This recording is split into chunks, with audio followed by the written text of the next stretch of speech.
Bonjour, je suis Anne Coulon, directrice de la communication du Forum des images et de son école de la création numérique TUMO Paris. Je suis ravie de vous accueillir nombreuses et nombreux pour ces assises du collectif 50-50.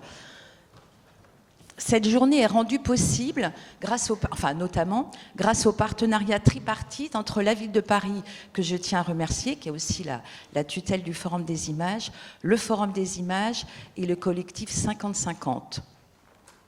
C'est la deuxième année que ces assises, cet événement se tiennent au Forum des images. Et c'est un événement qui nous est cher au Forum parce que les valeurs du Forum, les valeurs que nous défendons rejoignent en fait celles du collectif. Ici au Forum, on peut parler d'inclusion puisque nous avons une grande diversité et une grande mixité des publics que nous retrouvons chaque jour dans nos salles.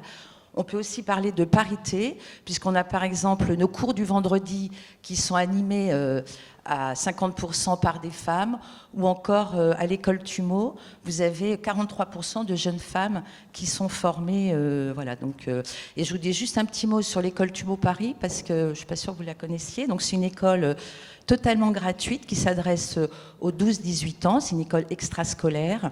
Et donc les jeunes viennent apprendre la création numérique autour de plusieurs spécialités comme le cinéma, la musique, le jeu vidéo, etc. Et alors, comme vous pouvez le lire, j'ai deux casquettes. Je suis aussi administrative du collectif 50-50. Donc, à ce titre, et au nom de toutes et tous, je voudrais très chaleureusement remercier la marraine de cette édition, puisque voilà, on est content qu'elle ait accepté de jouer ce rôle, parce que pour nous, il y avait comme une évidence. Je vous demande donc d'accueillir et d'applaudir Amandine Gay.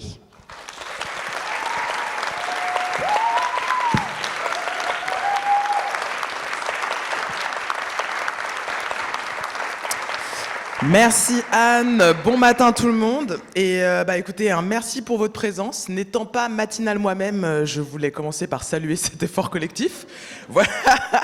Donc je me présente pour les personnes qui ne me connaissent pas. Je m'appelle donc Amandine Gay, je suis réalisatrice, autrice et productrice et membre du collectif 50-50 depuis 2019. Ouvrir la voie, c'était mon premier long métrage documentaire que j'ai autoproduit, autodistribué et qui est sorti en salle en 2017, et Une histoire à soi, un second long métrage documentaire coproduit avec CG Cinéma dans les règles de l'art, enfin du CNC en tout cas au moins, cette fois-ci qui est sorti en salle en 2021. Il se trouve que j'ai aussi la chance de naviguer entre le cinéma et l'audiovisuel, car j'ai réalisé récemment Ballroom, une série de 5 fois 30 minutes pour France Télévisions, produite par Bellotafilm. Et puis, même si je suis pas matinale, ça m'empêche pas d'être prolifique, et donc j'ai aussi publié 2 essais autobiographiques aux éditions La Découverte, un premier qui s'appelle Une poupée en chocolat, qui est sorti en 2021, et un second qui s'appelle Vivre libre, et qui est sorti en 2025. Mais bon, voilà, assez parlé de moi, même s'il me semblait important de préciser ce qui m'a amené à endosser avec joie et fierté ce rôle de marraine des assises de l'inclusion et de l'égalité du collectif 50-50. Joie et fierté parce qu'en travaillant au sein des industries culturelles, il nous arrive parfois de perdre de vue qu'un grand pouvoir implique de grandes responsabilités, comme l'écrivit Stanley en 1962 dans la toute dernière case d'Amazing Fantasy numéro 15, la bande dessinée qui présentait Spider-Man ou Spider-Man en français. De la bande dessinée aux adaptations cinématographiques, du documentaire arrêt essai tourné caméra au point dans son salon, aux quotidiennes qui embauchent des centaines de personnes et animent des millions de salons de notre pays, de la télé-réalité qui déchaîne les passions. Oui, j'appartiens à ce groupe qui s'est embrouillé avec un de ses amis de 20 ans à cause de Love is Blind France. Au succès de festivals qui enflamment les critiques mais laissent perplexes les bénéficiaires de lycéens et apprentis au cinéma, nos œuvres, nos productions et la façon dont nous les fabriquons ont un impact majeur sur la société. Face à la montée de l'extrême droite, nous devons plus que jamais interroger, renouveler et améliorer la façon dont nous contribuons, ou non, à créer du commun, à perturber le statu quo, à encourager la licence artistique et la liberté d'expression. Et notre responsabilité ne se limite pas aux représentations, car c'est aussi la qualité de nos interactions professionnelles qui va nous permettre de cultiver et faire fleurir un sens de l'appartenance à la communauté du cinéma et de la télévision, et soyons ambitieuses, même si c'est 10h15, un sens du commun à l'échelle nationale. Ah ouais, moi j'ai peur de rien, on est parti. Alors, j'en profite pour célébrer ici 2 très bonnes nouvelles. Tout d'abord, l'arrivée des référentes VHMSS dans l'audiovisuel, puisqu'un espace de travail sain et sécuritaire pour tous, c'est en bout de chaîne des programmes et des œuvres de qualité pour tous les publics, moins de burn-out et donc finalement même des économies pour la sécurité sociale. Voilà. D'autre part, je souhaite aussi saluer la sortie prochaine, en 2026, du kit Agir face aux inégalités et discriminations raciales, élaboré par le collectif 50-50 et auquel j'ai eu le plaisir de collaborer. Ce kit, c'est un guide de prévention des discriminations à destination des professionnels de toutes les filières de l'industrie du cinéma et de l'audiovisuel, des étudiantes, des instances sociales, syndicats et institutions de la filière. Dans le contexte politique et culturel actuel, donc, organiser des espaces de réflexion collective est absolument crucial et c'est tout l'enjeu des assises d'aujourd'hui. Rassembler, débattre, apprendre et créer des solutions ensemble pour être chaque jour un peu plus à la hauteur de la terrible responsabilité qui nous incombe, pour cette fois-ci reprendre Marie Shelley. Si je suis restée membre du collectif 50-50 au cours des 6 dernières années, y compris lors de périodes mouvementées, pour celles qui s'en rappellent, c'est justement parce que je crois à la puissance de la mise en commun de nos intelligences, de nos expériences et expertises, de nos différences et même de nos différends. Nous tous, et en particulier les cinéastes, devons continuer à nous engager pour la communauté des artistes et pour le public. Je vous remercie donc d'avoir répondu présente et présent à l'invitation du collectif 50-50 et je déclare ouvertes les assises de l'inclusion et l'égalité 2025. Merci.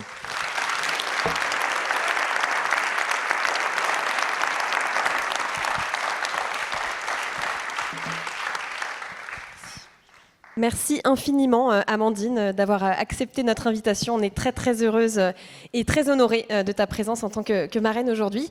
Donc, bienvenue à toutes et à tous à ces assises de l'égalité et de l'inclusion. On est très, très heureuse de vous accueillir pour cette 7e édition. D'année en année, à chaque édition des assises, nous avons le sentiment que les enjeux que nous défendons n'ont jamais été aussi cruciaux. Vous le devinez, cette année, elle ne déroge pas à la règle. En 2025, comme le disait Amandine, promouvoir un récit collectif en faveur de l'égalité et de l'inclusion constitue une priorité face à la banalisation des idées réactionnaires et d'extrême droite et à leurs répercussions déjà visibles dans l'entièreté du secteur culturel.